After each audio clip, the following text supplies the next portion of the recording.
कार्तिक मास महात्म्य कथा अध्याय 15। पिछले अध्याय में आपने सुना था देवऋषि नारद उस दैत्य से ऐसा कहकर अन्य कार्य करने की इच्छा से आकाश मार्ग से चले गए।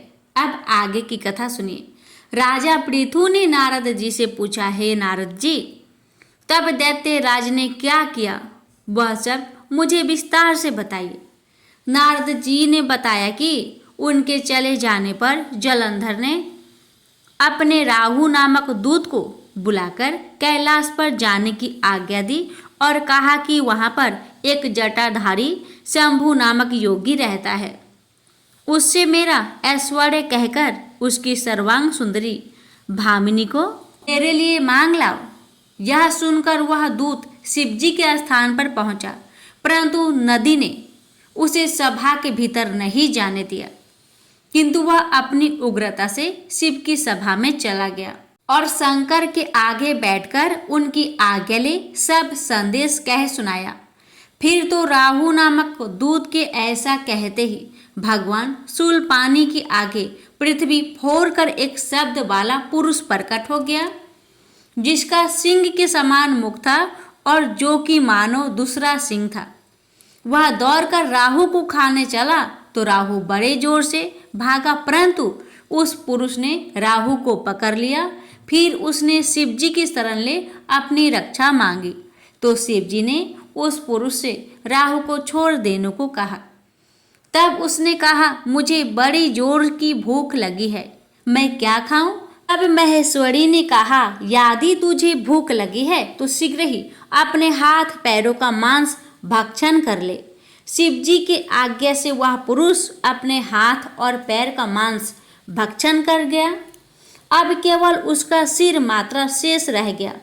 तब उसका ऐसा कृत्य देख शिवजी ने प्रसन्न होकर उसे अपना आज्ञाकारी मानकर अपना परम प्रिय गण बना लिया और कहा कि मेरी पूजा की तरह अब तेरी भी सदैव पूजा होती रहेगी और जो तेरी पूजा नहीं करेंगे वह मेरे प्रिय न होंगे। शिवजी से ऐसा वर पाकर उस पुरुष को बड़ी प्रसन्नता हुई। उस दिन से वह शिवजी द्वारा स्वीकृति मुख नामक गण होकर स्थित रहने लगा। प्रेम से बोलिए हर हर महादेव। माता पार्वती की जय। बृहस्पतिवार व्रत कथा। प्राचीन काल में एक ब्राह्मण रहता था। वह बहुत निर्धन था। उसके कोई संतान नहीं थी। उसकी स्त्री बहुत मलिनता के साथ रहती थी। वह स्नान न करती। इससे ब्राह्मण देवता बड़े दुखी थे।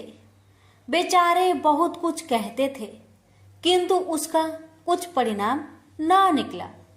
भगवान की कृपा से ब्राह्मण की स्त्री के कन्या रूपी रत्न पैदा हुआ। कन्या बड़ी होने पर प्रता स्नान करके विष्णु भगवान का जाप हुआ। बृहस्पतिवार का व्रत करने लगी। अपने पूजन पाठ को समाप्त करके विद्यालय जाती तो अपनी मुट्ठी में जौ भर के ले जाती और पाठशाला के मार्ग में डालती जाती। जब ये जौ स्वर्ण के हो जाते, लौटते समय उनको बीनकर अपने घर ले आती थी। एक दिन वह बालिका सूप में उस सोने की जौ को फटक कर साफ कर रही थी कि उसके माता ने देख लिया और कहा, हे बेटी, सोने की जौ के लिए सोने का सूप होना चाहिए। दूसरे दिन बृहस्पतिवार था। इस कन्या ने व्रत रखा और बृहस्पति देव से प्रार्थना करके कहा, मैंने आपकी पूजा सच्चे मन से की हो तो मेरे लिए सोने की सूप दे दो। बृहस्पति देव ने उसकी प्रार्थना स्वीकार कर लिए। रोजाना की तरह वह कन्या जौ फैलाती हुई जाने लगी। जब लौटकर जौ बीन रही थी तो बृहस्पति देव की कृपा से सोने का सूप मिला।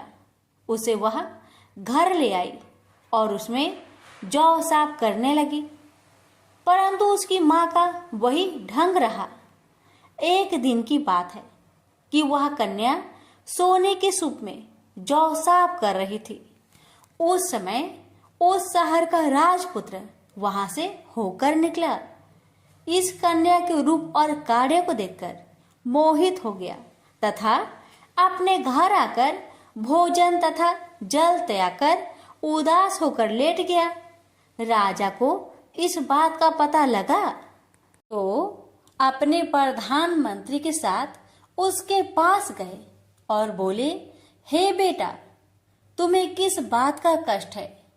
किसी ने अपमान किया है अथवा और कोई कारण हो सो कहो, मैं वही कार्य करूंगा जिससे तुम्हें प्रसन्नता हो। अपने पिता की राजकुमार ने बातें सुनी तो वह बोला, मुझे आपकी कृपा से किसी बात का दुख नहीं है। किसी ने मेरा अपमान नहीं किया है, परंतु मैं उस लड़की से विवाह करना चाहता हूँ जो सोने की सूप में जौ साहब कर रही थी।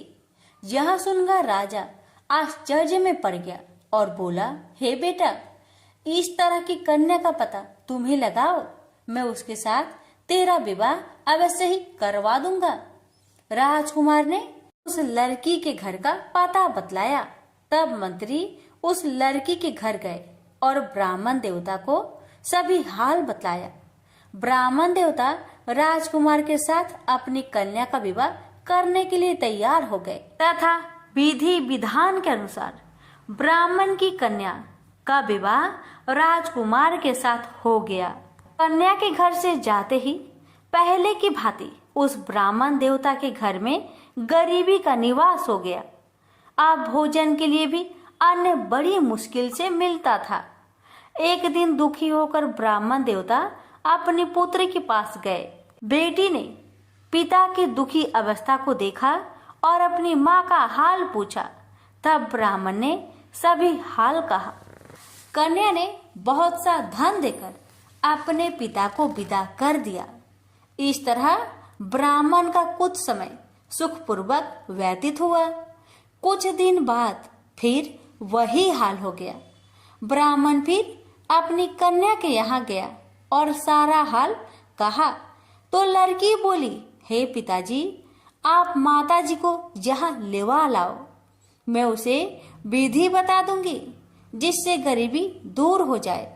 वह ब्राह्मण देवता अपनी स्त्री को साथ लेकर पहुंचे तो अपनी माँ को समझाने लगी, हे माँ, तुम प्रातःकाल प्रथम स्नान आदि करके विष्णु भगवान का पूजन करो तो सब दरिद्रता दूर हो जाएगी। परंतु उसकी माँ ने एक भी बात नहीं मानी और प्रातःकाल उठकर अपनी पुत्री की बच्चों की जूठन को खा लिया। इससे उसकी पुत्री को बहुत गुस्सा आया और एक रात को कोठरी से सभी सामान निकाल दिया और अपनी माँ को उसमें बंद कर दिया। प्रातःकाल उसे निकाला तथा स्नान आदि करा के पाठ करवाया तो उसकी माँ की बुद्धि ठीक हो गई और फिर प्रत्येक बृहस्पतिवार को व्रत रखने लगी। इस व्रत के प्रभाव से उसके माँ बाप बहुत ही धनवान और पुत्रवान हो गए और बृहस्पति जी के प्रभाव से इस लोक के सुख भोग कर स्वर्ग को प्राप्त हुए। भी मिलकर बोलिए, विष्णु भगवान की जय।